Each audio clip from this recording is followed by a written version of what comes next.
Commander Daewon stood on the bridge of the HSS Unity and watched the stars pass by. His fleet of 10 ships moved through space toward the Kelran system. 5 of the ships were medical frigates filled with doctors and nurses. 2 ships carried food and medicine. 3 warships came along to protect them, but Daewon did not expect any trouble.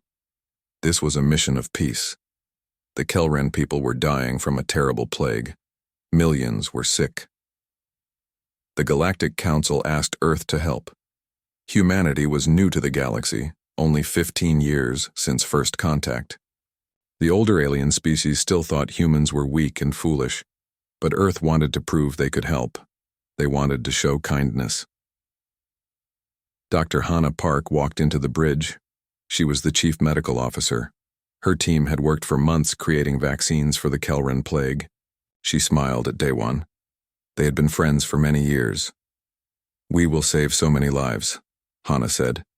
"This is why I became a doctor, to help people, no matter what species they are." Daewon nodded. "The council says the Kelrans are grateful. They are waiting for us." Lieutenant Taeyang worked at his station checking the ship's systems. He was young, only 28 years old. Something worried him. The sensors showed strange readings ahead. "Commander," Taeyang said, "I am seeing unusual energy patterns. Should we slow down?" "We have council clearance codes," Daewon replied. "Everything is approved. Do not worry." Captain Minji commanded one of the escort destroyers, the HSS Defiant. She did not like this mission. She was a combat veteran. Her instincts told her something was wrong. She kept her ship's weapons ready, even though this was a peaceful mission. The fleet entered Kelran space. The stars looked beautiful. Everything seemed quiet and peaceful. Then suddenly, space itself seemed to tear apart. Massive alien warships appeared all around them. They had been hiding, invisible. Now they showed themselves. Taeyang's screen filled with red warning lights. His hands shook as he read the data. These were Vrelian warships. The Vrelians were one of the most powerful species in the galaxy. They were also the most aggressive. They hated humans. "Shields up," Daewon shouted. "All ships, defensive positions." A voice came over the communication system.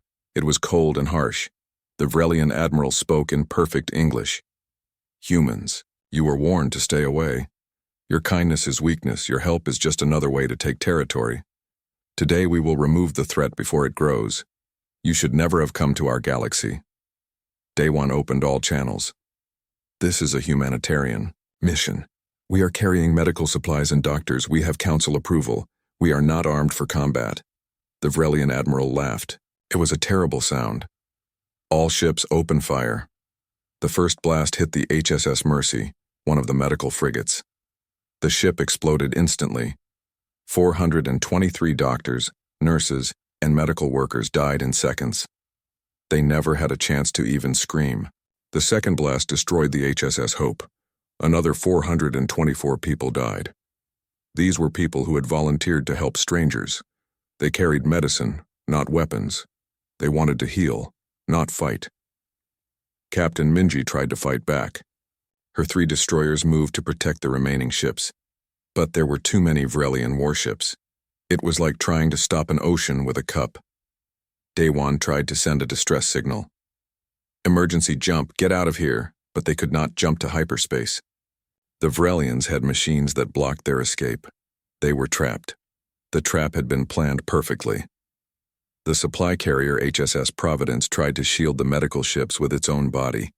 Captain Sung Ho and his crew knew they would die. They did it anyway. The Providence took hit after hit. The ship was breaking apart. Sung Ho sent one last message. His voice was calm, even as his ship burned around him. "Tell Earth what they did to us. Tell them we died trying to help people. Tell them." The transmission ended.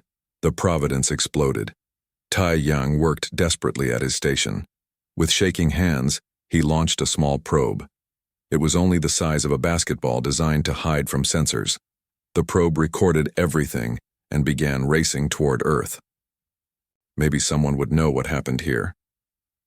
The Vrelian ships moved methodically through the human fleet. They destroyed each ship one by one. This was not a battle. It was murder. It was an execution. Dr. Hana was in the medical bay when the HSS Unity was hit. The lights went out. Emergency sirens wailed. She could hear the hull tearing apart. People screamed all around her. She grabbed the communication panel and sent one final message. "This is Dr. Hana Park. We came to heal. They murdered us for kindness. Do not let them—" The ship exploded. The transmission cut off. Hana and everyone aboard the Unity died instantly. The battle lasted exactly 23 minutes. The Varelians destroyed 9 of the 10 human ships. 3,847 people died. Medical personnel, engineers, pilots, aid workers, people who only wanted to help. Only one ship survived. Captain Minji's destroyer, the HSS Defiant, was badly damaged. Half her crew was dead. The ship was dying. But Minji was clever. She piloted the Defiant into a debris field and made it look like her ship had exploded too. The Varelians believed it. They stopped firing and left. Minji and her 43 surviving crew members floated in the darkness. They were surrounded by the bodies of their friends. Pieces of destroyed ships drifted past their windows. The medical frigates were gone. The people who came to save lives were all dead. Minji looked at the carnage outside. Tears ran down her face, but her voice was steady when she began recording her report to Earth. "This is Captain Minji of the HSS Defiant. The humanitarian fleet was ambushed by Varelian forces. They had council clearance codes. They used them to trap us. Then they killed everyone. They targeted the medical ships first. They murdered doctors and nurses, people who never carried weapons." Her voice broke for a moment, then became hard as steel. "Commander Daewon is dead. Dr. Hana is dead. They are all dead. I am sending all the tactical data. The probe got away too. It has everything recorded. Make them answer for this. Make them all answer." Minji sent the message toward Earth. Then she and her crew waited in the cold and dark. They waited among the floating bodies of 3,000 dead. They waited for rescue. They waited for someone to care. They did not know that Earth would do more than care. They did not know that humanity was about to show the galaxy what happened when you murdered people for trying to help. The Varelian admiral thought he had won a great victory. He thought he had taught the weak humans a lesson. He was very wrong. The lesson was about to go the other way. 3,847 people had died trying to bring medicine to the sick. The galaxy was about to learn that humanity remembered its dead. And humanity always answered. The probe reached Earth first. It arrived 72 hours after the massacre. The small device transmitted everything it had recorded. Every detail. Every death. Every scream. At the United Nations Space Command in Geneva, screens showed the horror. Officers watched as medical frigates exploded. They watched as unarmed ships tried to run and were destroyed. They watched people die who only wanted to help. Admiral Boram stood in the command center and watched. She was 56 years old and had commanded Earth's fleets for a decade. She had seen war before, but this was different. This was murder of innocents. She knew many of the dead personally. Dr. Hana had treated her daughter once. Commander Daewon had been her student. Her hands clenched into fists as she watched. Her face showed no emotion, but inside rage burned like a star. 6 hours later, Captain Minji's transmission arrived. Her battered ship had finally gotten close enough to send a signal. The video showed the tired, grieving face of a woman who had watched her friends die. The world saw the videos.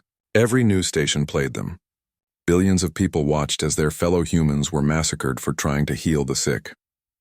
The outrage was instant and universal. Earth had never been so united in anger. The Galactic Council called an emergency meeting. Representatives from all the major alien species gathered.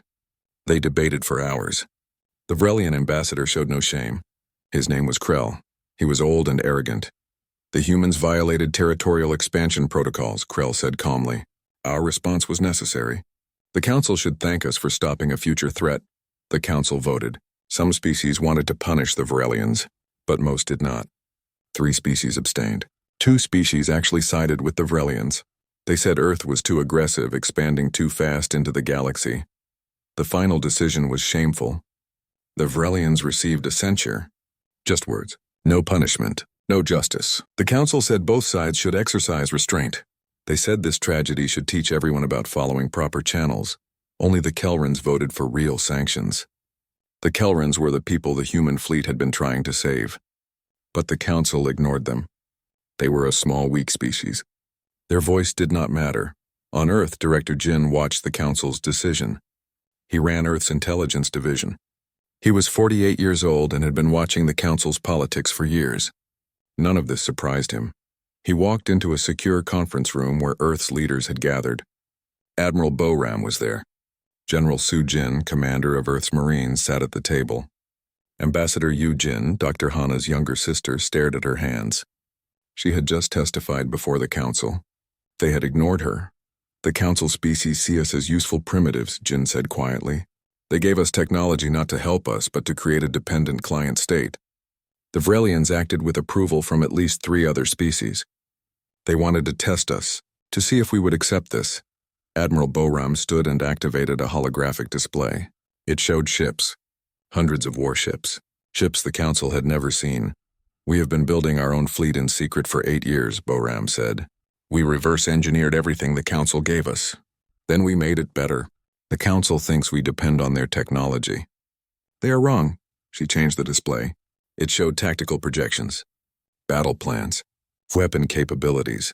We are not ready for a war against all of them, but against the Vrelians alone, we can hurt them badly. The room was silent. Everyone understood what this meant. Earth was about to declare independence from the Galactic Council. They were about to go to war. The vote was unanimous. Earth would withdraw from the Council immediately. All diplomatic ties would be severed. But more than that, Earth would demand justice. Ambassador Yu Jin returned to the Council chamber one last time. She stood before the assembled aliens. Her voice was steady, but her eyes were cold. You murdered 3,847 of our people. They were doctors and nurses. They carried medicine, not weapons. They were flying ships marked with the Red Cross, a universal symbol of healing, and you called it justified. The Council chamber was absolutely silent. Every species watched this human woman. They had never heard such controlled fury before. We gave you 72 hours to deliver justice. You gave us empty words. So we will deliver justice ourselves. Yu Jin turned to look directly at the Vrelian ambassador. To the Vrelian Empire, you have 48 hours. Surrender every individual involved in the attack for trial. Every ship commander, every officer, every politician who authorized this massacre. 48 hours. If you refuse, we will come for them, and we will not stop until every single one answers for what they did. Ambassador Krell laughed. It was a mocking sound. He thought this human was making empty threats. Primitive threats from primitives. You have no idea what you have started, humans. We will destroy you as easily as we destroyed your medical ships. Yu Jin did not raise her voice. She simply said, 48 hours. Then she turned and walked out of the Council chamber. Earth's participation in the Galactic Council was over. Back on Earth, preparations began immediately. Hidden orbital shipyards came to life. For 8 years, Earth had been building warships in secret. The Council knew about some of Earth's fleet. They thought humans had about 30 outdated cruisers. They were very wrong. Admiral Boram assembled her strike force, 47 warships designed specifically to fight and win. These were not exploration vessels. These were weapons of war. Each ship was more advanced than anything the Council possessed. Captain Minji, recovered from her injuries, was given command of a new ship. The HSS Retribution was a battle cruiser built to kill Vrelian dreadnoughts.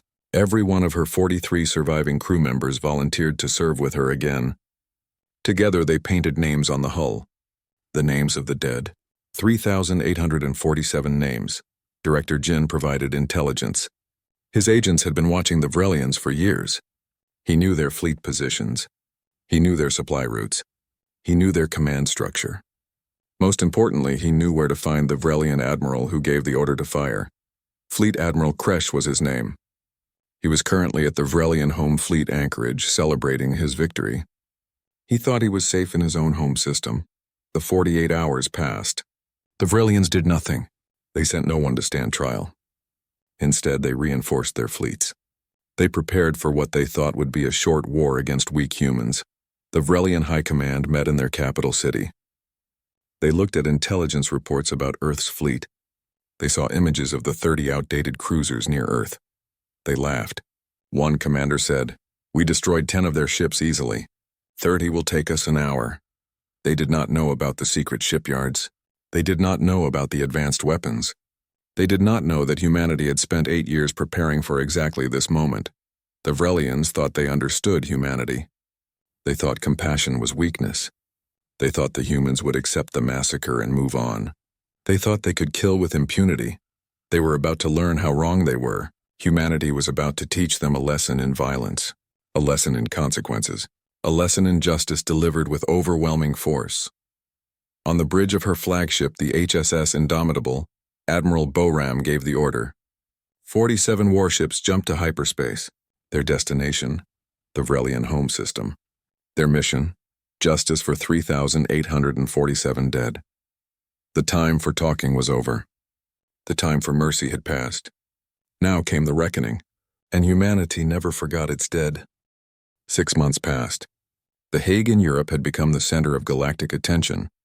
The International War Crimes Tribunal had been expanded to handle what everyone now called the Kelran massacre trials.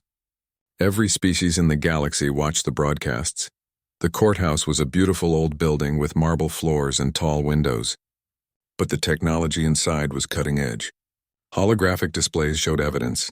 Translators allowed every species to understand the proceedings. Cameras transmitted everything across the galaxy in real time. Chief Prosecutor Jiwoo stood before the court. She was a former military lawyer who had prosecuted war crimes for 20 years. She was 51 years old and had gray hair. Her voice was calm but powerful as she presented the evidence. The court saw everything. The tactical data from the probe. The black box recordings from the destroyed ships. Captain Minji testified about watching her friends die. Her voice was steady, but her hands shook as she spoke. The courtroom watched footage of Dr. Hana's final moments. She was still trying to help wounded people even as the ship broke apart around her. Her last words were cut short by death. The silence in the courtroom was absolute. They heard Commander Daewon's last transmission. His voice was calm even as he died. He had believed in peace until the very end. His final words were about helping people. They saw recordings of escape pods being destroyed, medical personnel floating dead in space, ships marked with the Red Cross being targeted first. This was not war. This was murder, deliberate, planned, celebrated. Most damning were the Vrelians' own records. Videos of Fleet Admiral Kresh and his officers laughing about the massacre, planning future attacks on human colonies, discussing how to make it look like accidents. The evidence was overwhelming and irrefutable. Fleet Admiral Kresh refused a lawyer. He chose to defend himself. He sat in the defendant's chair, wearing prison clothes instead of his uniform. His face showed no remorse at all. "We are predators," Kresh said when it was his turn to speak. "Humans are prey that learn to use tools.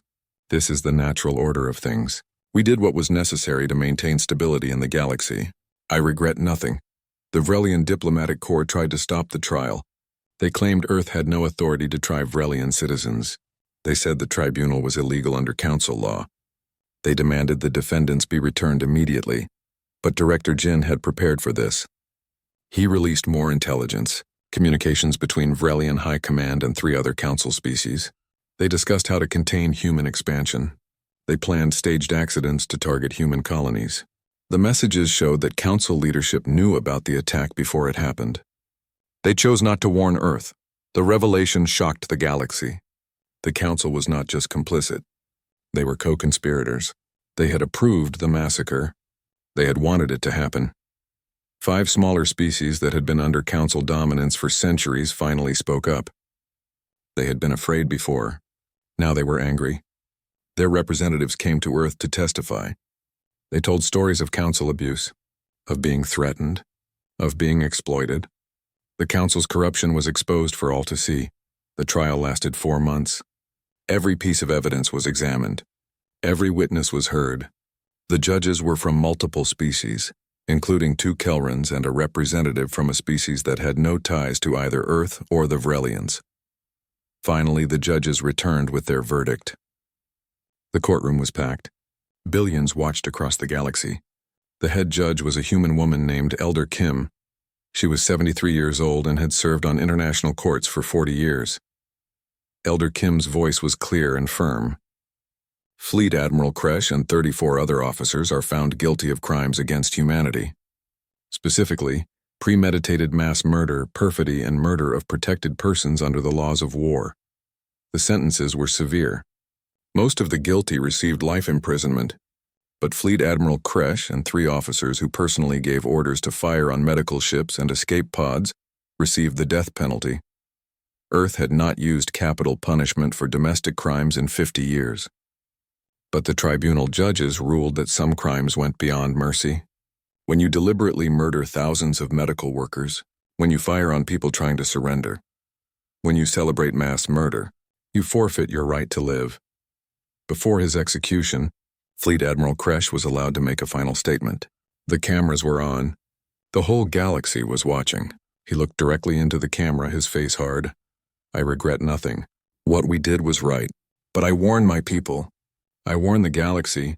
Do not underestimate these humans. They are not what we thought. They are not prey. They are. Security cut the transmission. But everyone had heard him. Everyone saw what he finally understood too late. Humanity was not weak. Compassion was not the same as cowardice. The trials accomplished something that military force alone never could. They exposed the Council's corruption to the entire galaxy. The evidence was public. The testimony was recorded. There was no way to deny it or hide it anymore. 5 smaller species officially withdrew from the Council and requested alliance with Earth. The Kelrens were first. Ambassador Chulsu spoke for his people. Earth came to save us when we were dying.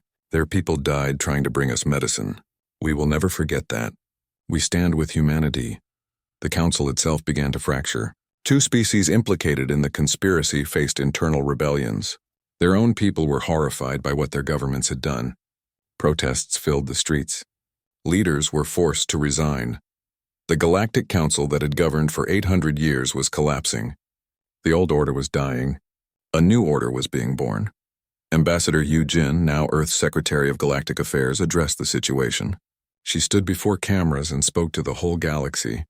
We did not want this war. We came to the galaxy seeking friendship. We were met with treachery and murder, but we will not become what attacked us. We offer alliance to any species that shares our values.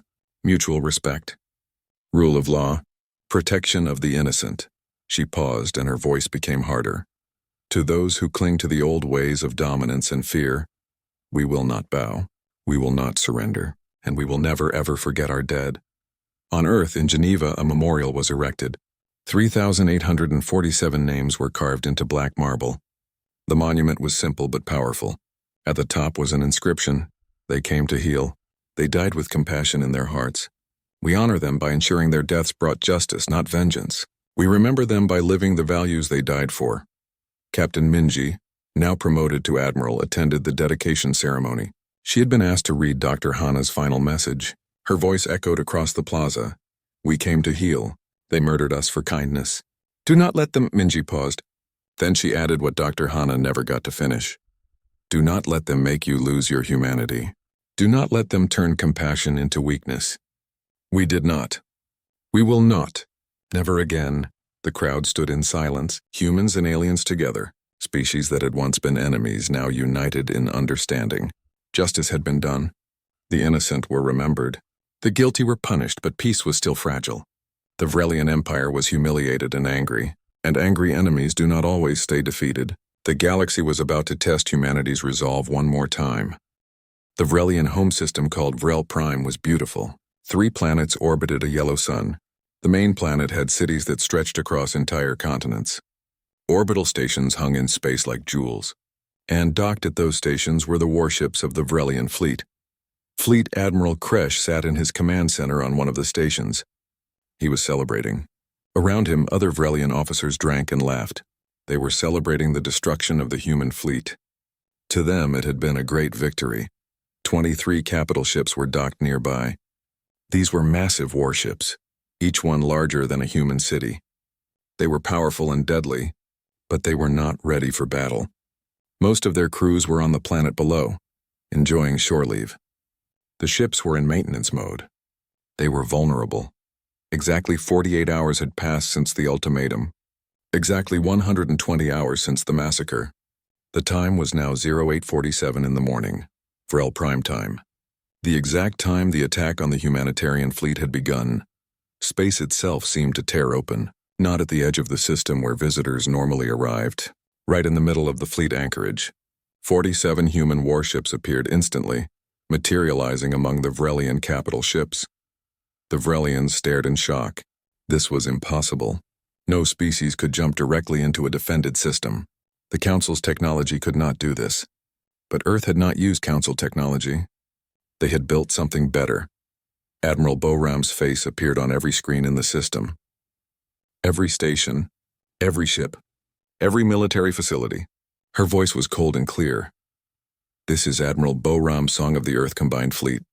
We have come for those responsible for the massacre of our humanitarian mission. Surrender the individuals on our list or we open fire. You have 3 minutes. Fleet Admiral Kresh's face turned dark with rage. How dare these primitive humans threaten him in his own home system? He reached for his communication panel. You dare threaten us here? We destroyed your fleet once. We will do it again. All ships, power weapons, and he never finished the order. The human fleet opened fire. The weapons were unlike anything the Vrelians had encountered. Railguns fired metal projectiles at incredible speeds. The projectiles moved at 1/5 the speed of light. Vrelian shields were designed to stop energy weapons, not solid objects moving that fast. The shields might as well have been paper. Missiles swarmed through space like angry hornets. These were not simple weapons. Each missile had its own artificial intelligence. They could not be jammed or confused. They learned and adapted as they flew. When the Vrelians tried to shoot them down, the missiles simply changed course and attacked from different angles. And then came the antimatter torpedoes. Earth had been developing these weapons in secret for 10 years. Each torpedo carried just a tiny amount of antimatter. When matter met antimatter, both disappeared in an explosion of pure energy. The explosions were smaller than nuclear bombs but far more devastating. The first salvo destroyed 6 Vrelian dreadnoughts in 15 seconds. These were ships that had been considered nearly indestructible. They simply ceased to exist. The station where Fleet Admiral Kresh sat lost all power. The shields failed. Atmosphere vented into space. Kresh and his officers scrambled for emergency suits. The remaining Vrelian ships tried to respond. But they were docked. Their systems were in standby mode. Their crews were scattered. It took time to power up weapons and shields. Time they did not have. Captain Minji commanded the HSS Retribution. She had studied the tactical data from the massacre thousands of times. She knew exactly which Vrelian ship had fired first at the humanitarian fleet. It was the VWS Dominator, a massive battleship that was now trying desperately to bring its shields online. Sitting at the weapons console was Corporal Dong Hyun. He was 22 years old. His mother had been a nurse on the HSS Mercy. She died in the first explosion. His voice was steady as he targeted the Dominator. Target locked. Firing for the Mercy. 3 antimatter torpedoes hit the Dominator simultaneously. The great battleship broke in half. Both pieces exploded. Everyone aboard died instantly. The ship that murdered doctors and nurses was now debris floating in space. But this was not a massacre. The human fleet fought with precision. They targeted specific ships whose crews had participated in the ambush. Director Jin's intelligence was perfect. Every target had been chosen carefully. These were the guilty, not the innocent. The battle continued. Orbital defense stations were disabled, not destroyed. When Vrelian crew members abandoned their ships, the humans held their fire. No escape pods were targeted. No lifeboats were destroyed. This was justice, not revenge. This was punishment, not genocide. The Vrelians had shown no such restraint. They had fired on medical ships. They had killed doctors trying to surrender. They had destroyed escape pods. But humanity was better than that. Humanity remembered what it meant to be civilized, even in war. 23 minutes passed. The exact duration of the original massacre. Admiral Boram gave the order to cease fire. 17 Vrelian warships were destroyed or crippled beyond repair. The rest had surrendered. The mighty Vrelian home fleet, the pride of their empire, was broken. Boram's face appeared on the screens again. This time she addressed the surviving Vrelians. This is justice for 3,847 souls. We have destroyed 17 of your warships, the ones that participated in the attack. Your casualties total 4,109, slightly more than you killed. Now you understand what you did. Now you understand what we lost. We are taking Fleet Admiral Kresh and everyone on our list into custody. They will face trial under human law for crimes against humanity. If you try to stop us, we will destroy what remains of your fleet. If you attack Earth, we will return and finish what we started. Is this clear? The Vrelian acting commander was a young officer named Vorn. His flagship was crippled. His fleet was destroyed. His admiral was trapped on a disabled station. He had no choice. His voice shook as he transmitted his response. We surrender. We will not interfere, please. No more killing. General Sujin's Marines boarded the damaged station. They moved through the corridors in their combat armor. They found Fleet Admiral Kresh and 47 other officers hiding in an emergency shelter. The Vrelians tried to fight. It was useless. The Marines were too well trained and too well equipped. Kresh was dragged out of the shelter in restraints. He looked at the human soldiers with hatred and fear. For the first time in his life, he understood what it meant to be helpless, what it meant to be at the mercy of someone stronger. The Marines also found something unexpected. Kresh's personal computer files, video recordings of him and his officers celebrating the massacre, plans for future attacks on human colonies, communication logs showing that other Council species had encouraged the attack. Director Jin, monitoring from Earth, smiled coldly when he saw the data. This was evidence of a conspiracy, proof that the massacre was not just a Vrelian crime but a Council plot. Copy everything, Jin ordered. The galaxy needs to see this. The human fleet withdrew from Vrelian space exactly 1 hour and 11 minutes after they arrived. Not a single human ship was lost. Not a single human sailor died. 48 war criminals were in custody. Evidence of a broader conspiracy was secured. The mission was a complete success. The galaxy watched in stunned silence. Humanity, the species that everyone thought was weak, had just struck the heart of one of the most powerful military forces in the galaxy. They had done it with overwhelming force and surgical precision. They had shown mercy to the innocent while destroying the guilty. The Galactic Council convened another emergency session. This time no one was laughing at humanity. This time no one called them primitive. Species that had supported the Vrelians suddenly discovered they had urgent business elsewhere. Species that had abstained quietly sent messages to Earth requesting diplomatic talks. The Kelran government sent a transmission to Admiral Boram. It was from Ambassador Chulsu speaking for his entire species. Our people remember that you came to save us. We remember that your people died trying to bring us medicine. We stand with humanity, and we are not alone. On Earth, people gathered in the streets. They gathered at the memorial where the names of the dead were carved. They stood in silence and remembered. 3,847 people had died trying to heal the sick. Now, at least, there would be justice, but the trials had not yet begun. And the galaxy was about to learn even more about what humanity meant by justice. 2 years passed. The galaxy had changed completely. The old Galactic Council was gone. In its place were 3 power groups. The remnants of the old council still existed, but much weaker. The Terran alliance led by Earth included 14 allied species, and several independent states tried to survive between them. The Vrelian Empire had not forgotten their humiliation. They had rebuilt their fleet. Their new fleet commander was Admiral Tharn. He was smarter than Kresh, more patient but equally ruthless. He studied human tactics obsessively, looking for any weakness. Tharn knew he could not beat Earth in direct combat, so he used a different strategy: small attacks, raids on supply convoys, sabotage of mining operations, attacks on remote human colonies, death by 1,000 cuts, bleeding Earth's resources without triggering another major war. Admiral Boram, now Supreme Allied Commander of the Terran Defense Forces, faced a difficult problem. Earth's fleet was powerful but spread thin. They had to protect 14 Allied worlds plus human colonies.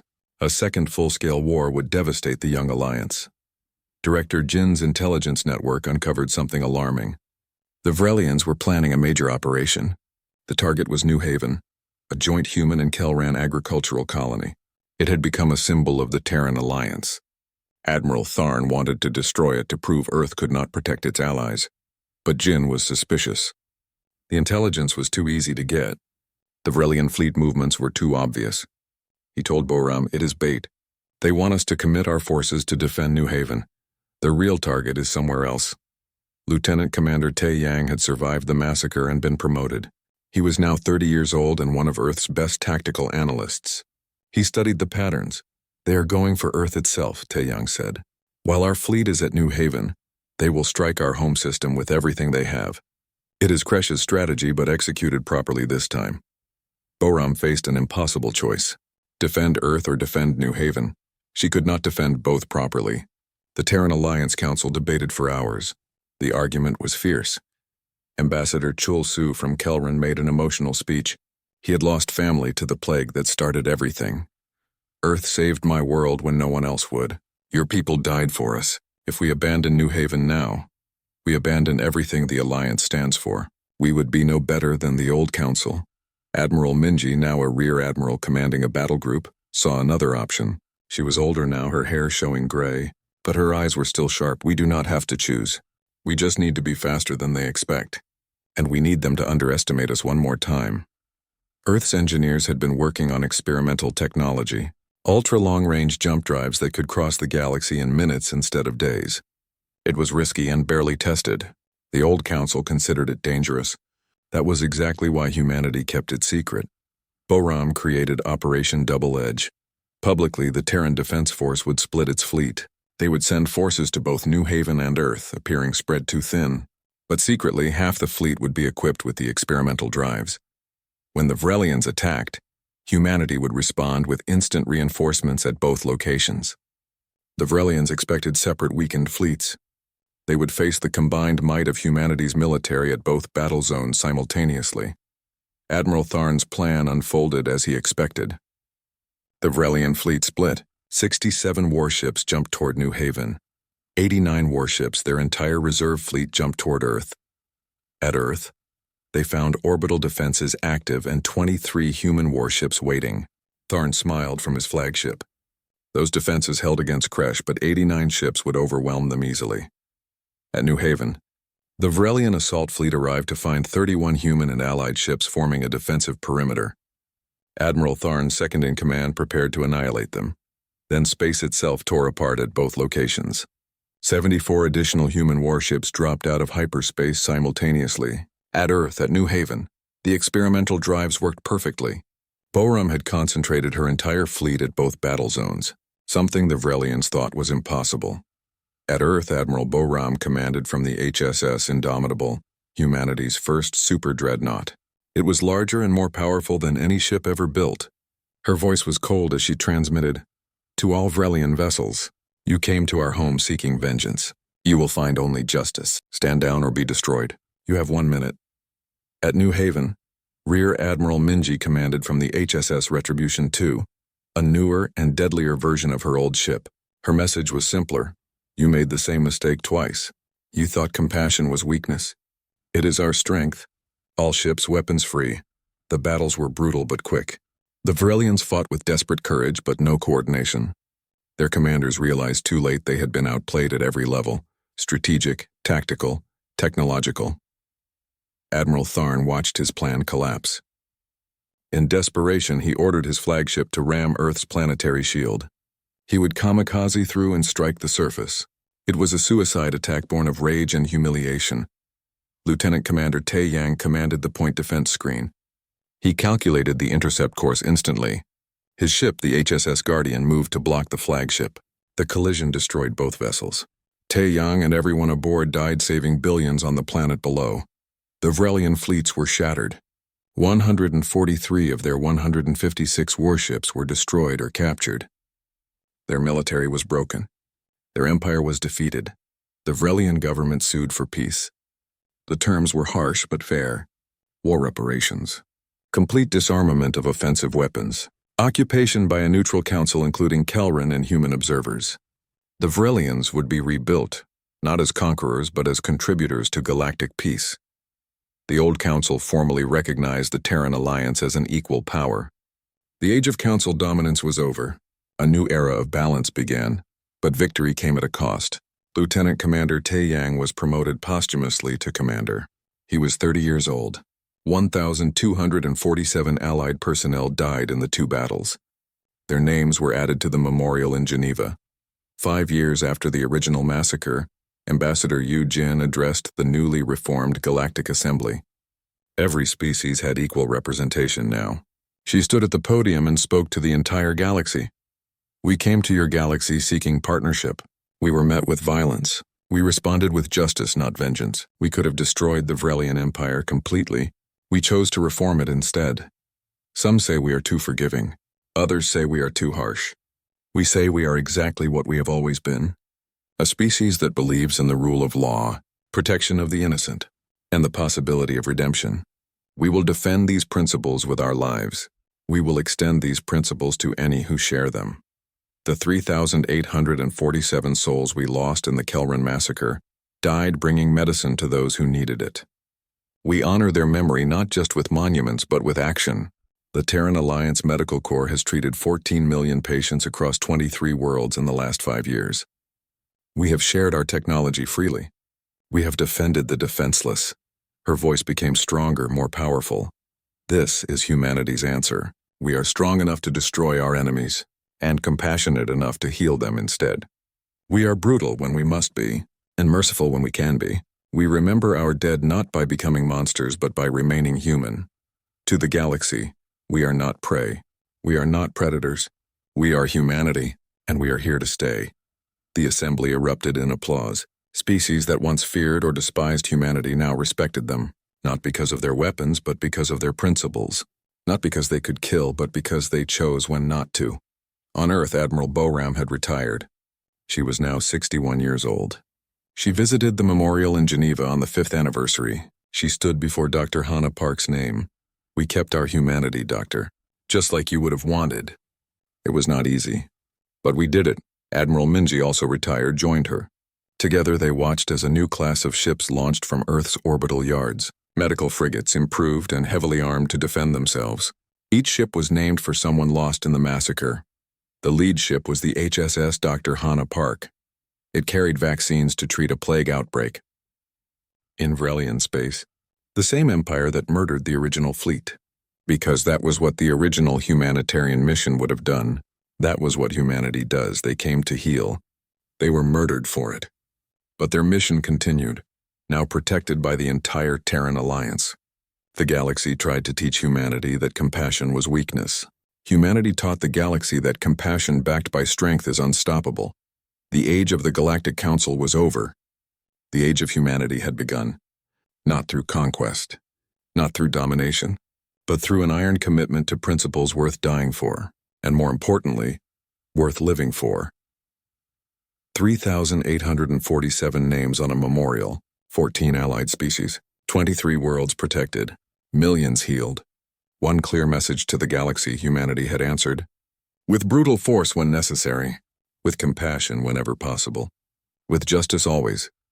And the galaxy would never forget what happened when you attacked people who only wanted to help.